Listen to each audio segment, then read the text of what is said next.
সুপ্ত, সিনেমাটা দেখবি না বলেছিলিস?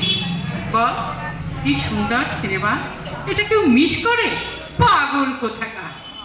কি করব বল, বারবার তোর পয়সায় সিনেমা দেখতে না আমার বড্ড খারাপ লাগে রে।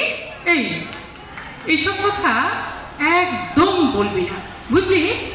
তোকে তো মা নিজের মেয়ের মতোই দেখে, নাকি? হ্যাঁ, মাসিমা স্নেহেতেই তো আমার বেড়ে ওঠা, না হলে। চুপ কর, এখন বল, চোখের বালি সিনেমাটা কেমন দেখলি? খুব সুন্দর। রবীন্দ্রনাথ ঠাকুরের সার্থক মনস্তাত্ত্বিক উপন্যাস হলো চোখের বালি। এই জানিস, উপন্যাসটা না আমি পড়েছি রে। আমিও পড়েছি রে। তুই তো পড়বি, মাসিমার কাছ থেকে বইটা চেয়ে নিয়ে আমি পড়েছি। ও, মাসিমার যে কত রবি ঠাকুরের বই আছে না, তার ঠিক ঠিকানা নেই। জানিস, বাড়িতে না মা একটা ঘর শুধু বই দিয়ে লাইব্রেরি করে ফেলেছি রে। হ্যাঁ, মাসিমার কোনো তুলনাই নেই, অগাধ জ্ঞান। রবীন্দ্রনাথের উপর গবেষণা করে ডক্টরেট পেয়েছেন। সত্যি তো, মায়ের জন্যই তো আমার যা কিছু উন্নতি। বাবা তো সেই সকালে বেরিয়ে যায় আর ফেরেন গভীর রাতে। তার সিনেমাটা বেশ ভালো হয়েছে, বল? হ্যাঁ, খুব সুন্দর। ঋতুপর্ণ ঘোষের অসাধারণ পরিচালনার গুণে উপন্যাসটা কিন্তু দারুণ ফুটেছে। ঠিক বলেছিস। রবি ঠাকুরের বিপরীত মননের দুটো নারী চরিত্র, বিনোদিনী ও আশালতা, ঐশ্বর্য আর রাইমা অসাধারণ অভিনয়ের গুণে নিখুঁত হয়েছে, কি বল? ঠিক বলেছিস। তবে জানিস, আমার বিনোদিনীর চরিত্রটাই সব থেকে ভালো লাগলো। দেখ মুন্না, বিনোদিনী সুন্দরী, শিক্ষিতা, সংস্কার মুক্তা আর ভীষণ আধুনিকা। কিন্তু ভাবতো, এত ভালো বিনোদিনী কিনা ভাগ্যের নিষ্ঠুর পরিহাসে বাল্য বিধবা হয়ে অতৃপ্তির হাহাকারে জর্জরিতা। উফ, সত্যি খুবই বেদনাদায়ক রে। বিনোদিনীর জন্য বড় কষ্ট হচ্ছিল রে আমার। থাম তো, মোটেই বিনোদিনী ভালো না।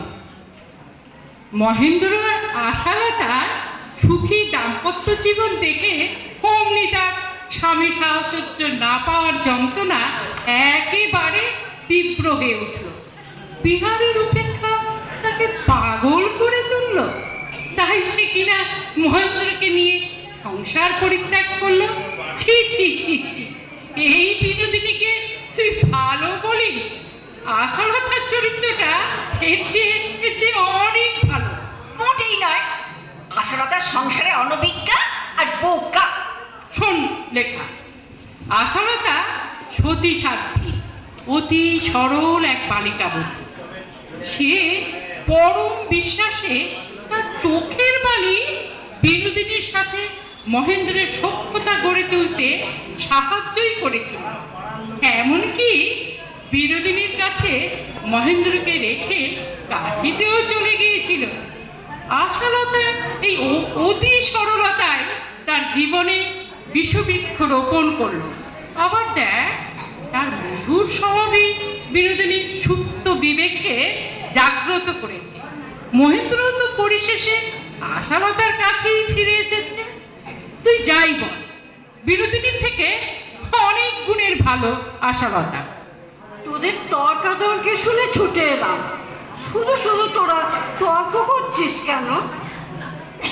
রবীন্দ্রনাথ তো বিনোদিনীর দেহাতীত প্রেমকে প্রতিষ্ঠা দিয়ে মহেন্দ্র আশালতার পুনর্মিলন ঘটিয়ে বিনোদিনীকে ত্যাগের মহিমায় উজ্জ্বল করেছেন।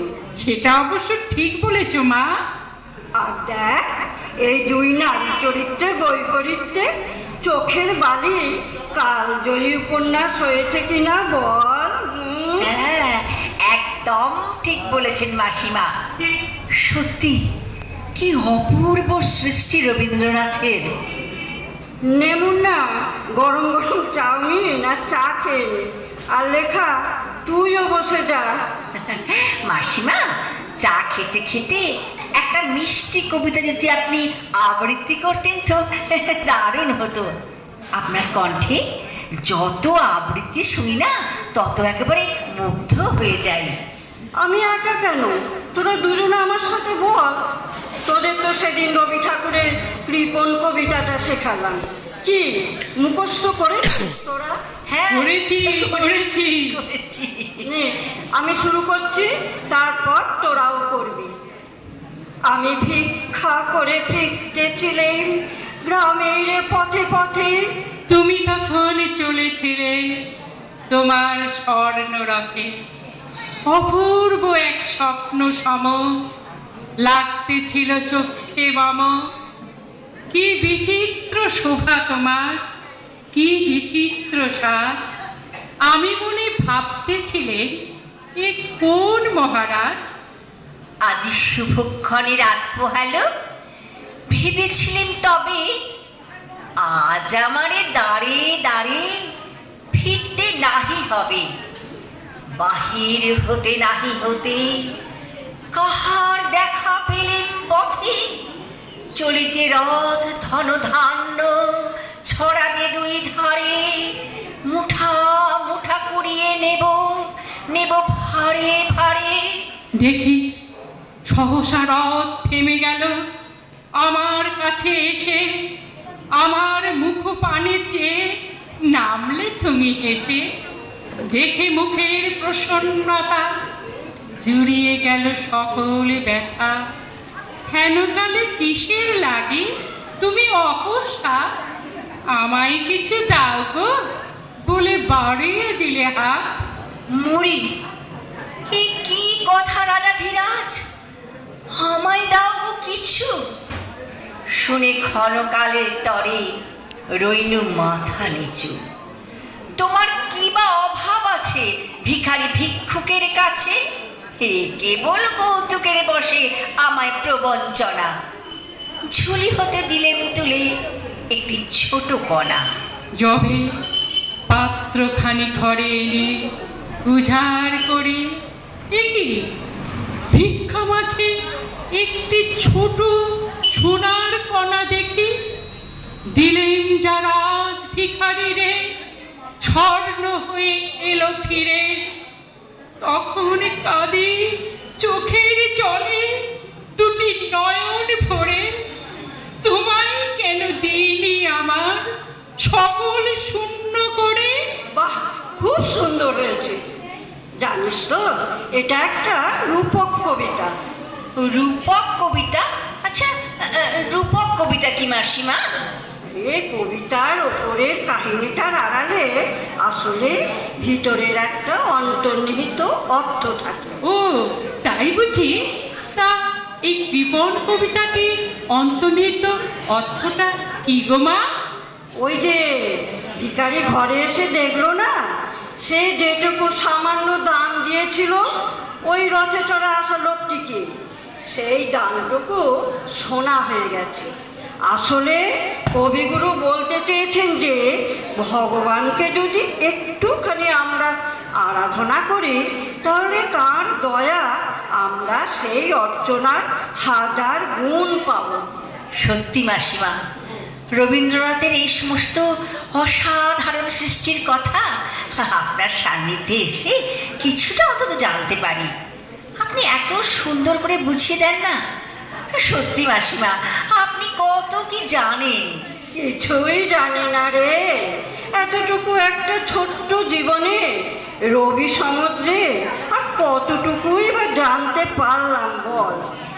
অতল সমুদ্র বলে রবীন্দ্রনাথ, পাড়ে বসে শুধুই একটু কাক স্নান। আমি আপনার মতো বিনয়ী আর পরোপকারী মানুষ আমার জীবনে আর দ্বিতীয় দেখিনি মাসিমা। আজ আসি, মা আবার চিন্তা করবে। বাবা মারা যাওয়ার পর থেকে মা বড় একলা হয়ে পড়েছেন।